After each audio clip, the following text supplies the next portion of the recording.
ఇండియాలోనే #1 varicose veins hospital Avis vascular centre. నమస్తే రమగారు. నమస్తే జయ. రమగారు, ఏదైనా మంచి కథ చెప్తారా? ఒక ఊళ్ళో ఒక గోపయ్య అని ఒక కుర్రాడు ఉన్నాడు. ఒక అవ్వ వాడు. ఈ పిల్లవాడు కొంచెం అమాయకుడు, అంటే మెతకవాడు. నిలదీసి అడగడం, ఏదైనా తేడా వస్తే తన్నడానికి రావడం అలాంటి వ్యవహారాలు లేవు. పల్లెటూళ్ళల్లో కుర్రకారు సాధారణంగా నిలదీసి అడుగుతారు, అంటే టెంపరీగా ఉంటారు ఉండేవాళ్ళు పాత రోజులు. ఇప్పుడు ఎట్టా ఉన్నారు తెలియదు మనకి.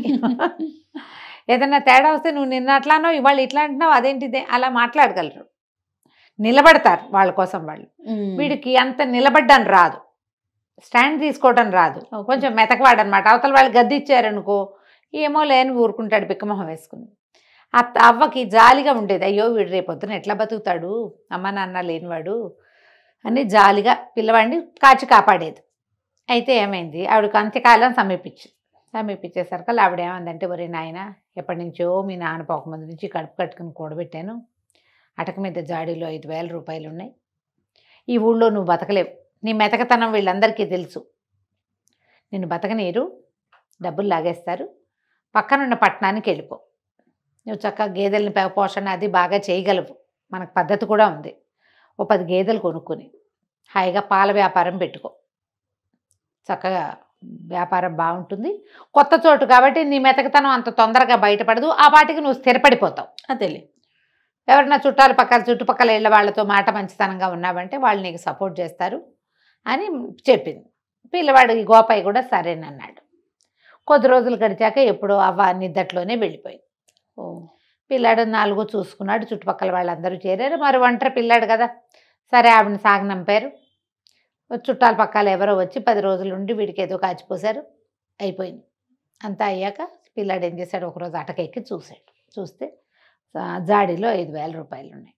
సరే అవ్వ చెప్పిన మాట నిజమేను, మెల్లిగా ఈ ఊళ్ళో నుంచి కదులుదాము అని చెప్పి ఏమనుకున్నాడు, ముందు పక్క ఊరు వెళ్ళటం, గేదెలు కొనుక్కోవటం అవన్నీ ఆలోచించుకున్నాడు. ఈ ఊళ్ళో ఒక శెట్టిగారు ఉన్నారు, ఆయన మహా గట్టివాడు, కొంచెం పీనాసివాడు అన్న పేరు కూడా ఉంది. అవ్వ ఎప్పుడైనా ఆయన దగ్గరికి చేబదులకు వెళ్ళటం, తర్వాత ఏమో ఏదైనా దాచిపెట్టాలంటే ఊరు వెళ్తున్నాను, ఇగో ఈ డబ్బులు నీ దగ్గర ఉంచుకొని ఈయన దగ్గర ఏదైనా బంగారపు వస్తువు దాపెట్టడం వాడికి తెలుసు. చిన్న చితగా వెండి బంగారం ఉన్నాయి వీళ్ళ దగ్గర, అవన్నీ ఆస్తి కింద ఉంటాయి కదా. అదే సరే ఈ అబ్బాయి ఏం చేశాడు, పట్నం వెళ్ళి ముందు ఒక ఇల్లు చూసుకోవాలి, ఏదైనా ఖాళీ స్థలం కావాలి, గొడ్లు పెట్టాలంటే ఖాళీ స్థలము గొడ్ల సావిడి కావాలిగా. అందుకని ఏమనుకున్నాడు, శెట్టిగారి దగ్గరికి 5,000 చేత్తో పుచ్చుకొచ్చాడు, చిన్న మూటలా కట్టి పట్టుకొచ్చి, ఏమంటే శెట్టిగారు, నేను పక్కనున్న రామాపురం పెద్దపట్నానికి వెళ్తున్నాను, మరి ఇల్లు అది చూసుకుంటా, అక్కడ గొడ్లు పెట్టుకోమంది మా నాయనమ్మ, అవ్వ అక్కడ చెప్పింది, నేను అక్కడన్నీ ఇల్లు అక్కలు ఏర్పాటు చేసుకుని ఎవరన్నా మారుబేరగాళ్ళని వాళ్ళని చూసుకుని వస్తా, ఈ 5,000 మీ దగ్గర పెట్టండి కాస్త అని చెప్పి సరిగ్గా అదే సమయానికి ఆ శెట్టిగారి ఇంట్లో ఏమైంది, శెట్టిగారి భార్య వాళ్ళ అమ్మ ఇక్కడికి రాబోతోంది. ఆవిడ రామేశ్వరం ప్రయాణం అయింది, వాళ్ళ అమ్మ శెట్టిగారి అత్తగారు. దారే పోతూ వీళ్ళ ఊరు దారిలో ఉంది, వచ్చి ఇక్కడ ఒక రోజు ఉండి కూతురు దగ్గర ఆ పైన యాత్రలకి వెళ్తుంది. మా అమ్మ రాకరాకొస్తోంది, 3 ఏళ్ళు అయింది వచ్చి, ఒక చీర కొనుక్కురండి మా అమ్మకి అంటుంటే ఈయనంటాడు, ఆ దారిపోయే వాళ్ళందరికీ దారిన పోతూ వస్తుంటే ఆవిడకు చీరలు ఎక్కడ పెడతాం, చీరలో సార్లో నేను పెట్టను అన్నాడు. ఆవిడ, మా అమ్మ దారిపోయేది ఎందుకైంది, మా అమ్మ కదా, పెళ్ళై 10 ఏళ్ళు అయితే ఎన్నిసార్లు జరిపింది, మనకి పండగ పబ్బాలు జరిపింది, 3 సార్లు బట్టలు పెట్టింది, రాక ఈ ఊరు వచ్చి ఒక నిద్ర చేస్తే చీరన్నా పెట్టద్దు పెద్దదానికి అంతేగా అని పెళ్ళామంటోంది.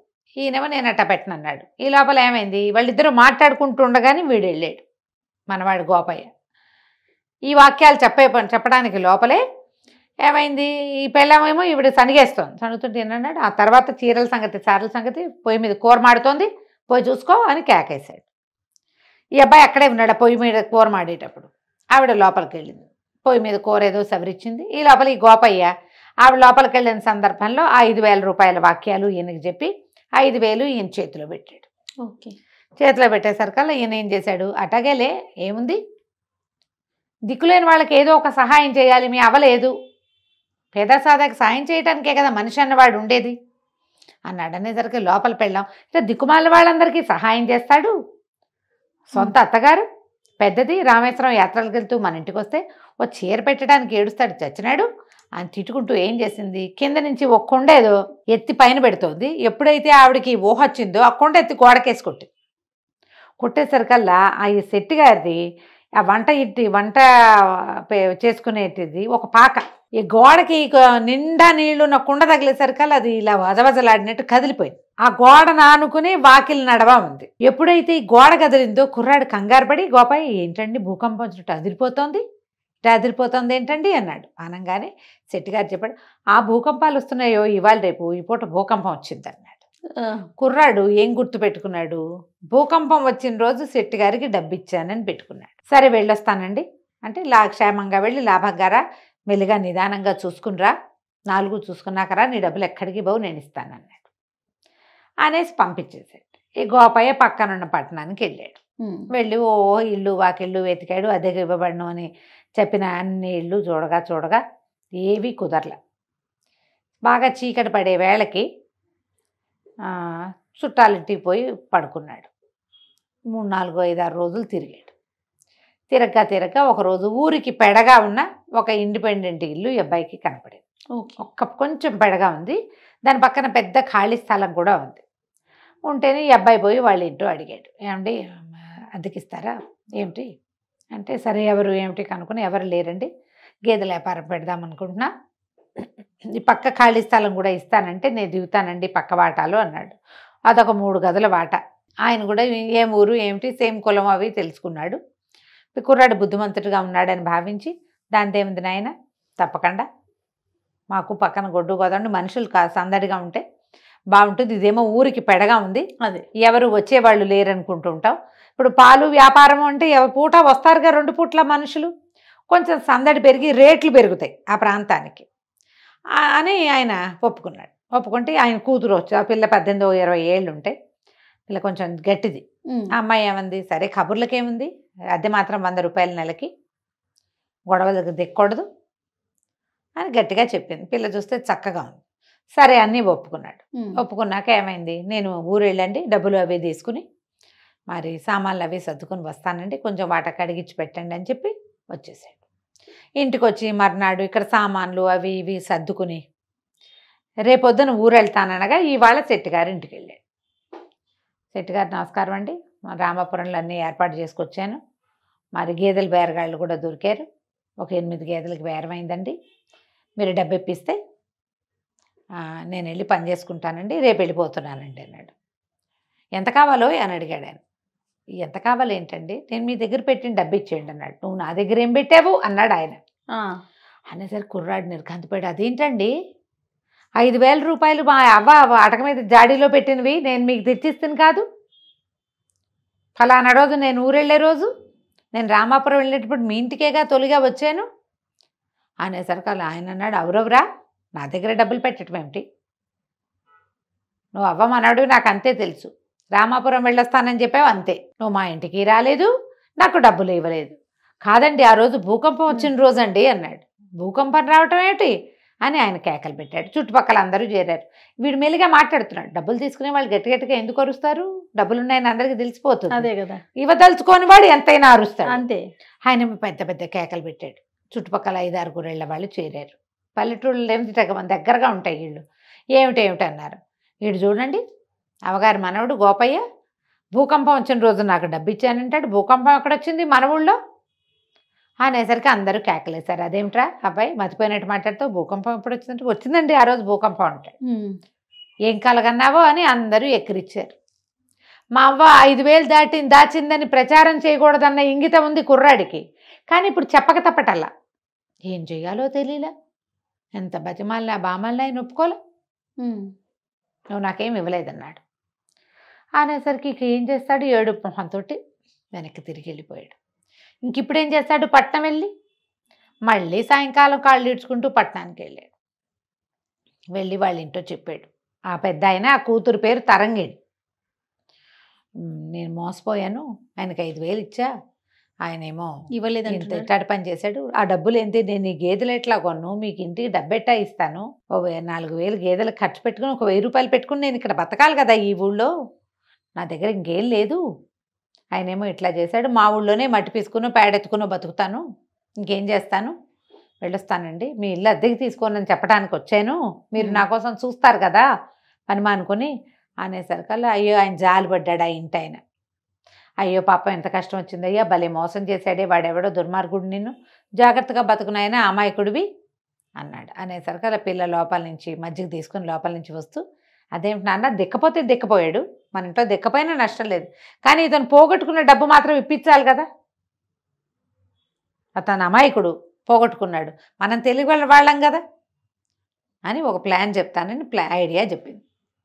ఈ ఐడియా ప్రకారం మర్నాడు 2 రోజుల తర్వాత ఆ ఇంటి ఆయన ఈ తరంగిణి వాళ్ళ నాన్న ఓ రేకు పెట్టె పుచ్చుకుని గోపయ్య వాళ్ళ ఊరు వెళ్ళాడు. వెళ్ళి ఈ శెట్టిగారింటికి వచ్చాడు. శెట్టిగారింటో దండం పెట్టాడు. అయ్యా, మరి మీరే కదండి శెట్టిగారు, నేను గోపయ్యకి కాబోయే మామగారినండి, వాళ్ళ అవ్వ ఉండగానే పిల్లని గోపయ్యకి ఇచ్చి సంబంధం కుదుర్చుకున్నాం, ఆవిడేమో మీ ఊరు రామాయణంలో పెళ్లి చేయాలని మాతో మాటిచ్చింది, ఆవిడ పోయింది కదా, ఏడాది లోపల పెళ్లి చేస్తే ఆవిడకి ఉత్తమ గతులు కలుగుతాయని నేను డబ్బు గిబ్బు అన్నీ సవరించుకుని వచ్చానండి, మీరు పెద్ద మనిషి, ఈ ఊళ్ళో మీరే చాలా పెద్ద మనిషి అని చాలాసార్లు అవ్వగారు చెప్పింది పెళ్లి మాటలకు వచ్చినప్పుడు.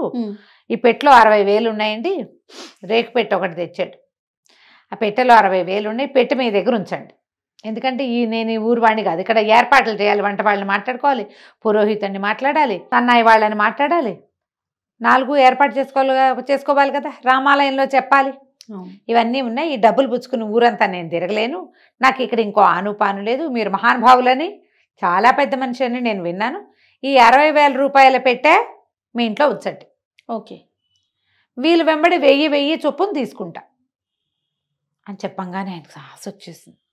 ఇంతకుముందు అప్పనంగా 5,000 నొక్కేశాడు, 60,000 పిచ్చి గోపయ్య వాడి వల్లే మళ్ళీ డబ్బులు వస్తున్నాయి అనుకొని సరేనన్నాడు. సరేనని ఏమేవ్ పెద్ద మనిషికి మజ్జిగ పట్టరా అంటే వాళ్ళ ఆవిడ మజ్జిగ చిప్పుకుంటుంది.